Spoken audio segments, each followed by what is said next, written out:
2023 লাস্টের দিকে আবার নতুন আজ খেলা চালু হয়েছে। আজ থেকে নতুন করে আবার খেলা চালু করেছে। না, এটা তো ভালো একটা সুবর্ণ সুযোগ যে প্রথম বছর যে পেলাম সেই খেলার জন্য আজকে আমরা খুবই অভিজ্ঞত বা শীতলা স্পোর্টিং মাঠকে আমরা অভিনন্দন জানাই যে না আজকে লাস্ট দিনে যে খেলা হচ্ছে এইটাই সারা বছর যেন আমরা প্রত্যেক বছরে যেন খেলাটা আমরা করতে পারি। হ্যাঁ, আমার লেডিস পয়েন্টে আমার টিম দেওয়া আছে, প্রথম খেলা আমারই ছিল, সেটা আমি পরিচিত হয়েছি দুগোলে। আমাদের লেডিস পয়েন্ট। আগে যে ফুটবল আমাদের খেলা হতো আসতেন 30 বছর আগে, আমাদের পরিবেশ ছিল এরা মিষ্টি পরিবেশ।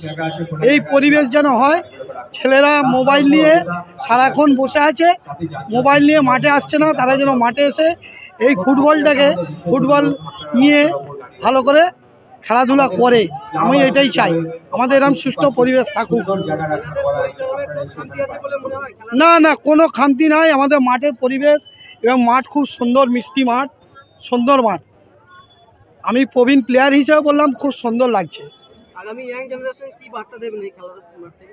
আশা করি ওরা এই খেলা দেখে নতুন করে আবার এই ফুটবলের উদযাপন করবে, এটাই আমার বক্তব্য।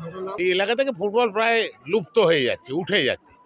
সেখানে প্রভাতী সংঘ, আমরা কয়েকজন স্পোর্টিং, শীতলা স্পোর্টিংয়ের ছেলেরা আপ্রাণ চেষ্টা করে একটা ফুটবল টুর্নামেন্ট করছে। এতে মানে আমি তো অত্যন্ত খুশি। আজকে যখন ইয়ং ছেলেরা দেখবেন সন্ধ্যের পরে পার্ক সার্কাসে এই পার্ক স্ট্রিটে গিয়ে নাইট বড়দিন উদযাপন, 5 জানুয়ারি উদযাপন হচ্ছে, তো সেখানে ফুটবল মাঠে এর চেয়ে ভালো কিছু হতে পারে না। আমার মনে হয় যে এলাকার প্রচুর ফুটবল প্রেমী মানুষ আছে। আমাদের এখান থেকে তো ফুটবলটা উঠে যাচ্ছে। আমরা যে সময় ফুটবল খেলি, যে আমার সব ভাইয়েরা আছে এখানে সবাই ফুটবল প্লেয়ার, আজকে ফুটবল তো উঠে যাচ্ছে। সেখানে এরা চেষ্টা করছে আন্তরিকভাবে। আমি মানে এদেরকে অত্যন্ত সাধুবাদ জানাই যারা এই উৎসাহে প্রগতি সংঘকে এবং তাদের ছেলেদের। তারা আমার কাছে কয়েকদিন ধরে গিয়ে বলছে পড়াদা ফুটবল করুন। আমি নয়, এলাকার বহু ফুটবল প্লেয়াররা আছে। আমরা চাই রেগুলার এই ধরনের ফুটবলের আয়োজন হোক। ইয়ং জেনারেশন খেলা থেকে সরে গেছে, মোবাইল আর অন্যান্য খেলাতে এখন ওই কটকটি বল আর ভ্যাকুয়াম বল খেলা হচ্ছে।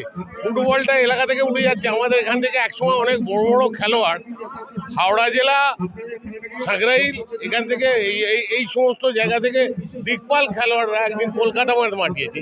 এই মাঠে খেলা অরূপ মান্না, মোহনবাগান ইস্টবেঙ্গল খেলেছে। আজকে সেই প্লেয়ার উঠছে না। ফলে নতুন জেনারেশনের কাছে বার্তা দেবো, আরও বেশি বেশি করে নিজেদের শরীরচর্চা করুন, খেলাধুলো করুন। এর কোনো বিকল্প হতে পারে না। ফুটবলের বিকল্প, ফুটবলের আনন্দ কিছুতে নেই।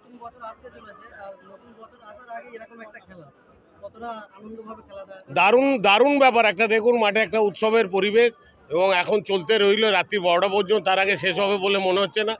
নতুন বছরও আসবে, খেলার ফাইনালও হয়তো হবে সেই সময় নতুন বছরেই। তাই আমি আশা করবো যে আপনারা সকলে সহযোগিতা করুন, যাতে এদের খেলাটাকে আরও সুষ্ঠুভাবে পরিচালনা করা যায়। এরকম আরও অনেক বেশি বেশি করে টুর্নামেন্ট আয়োজিত হোক।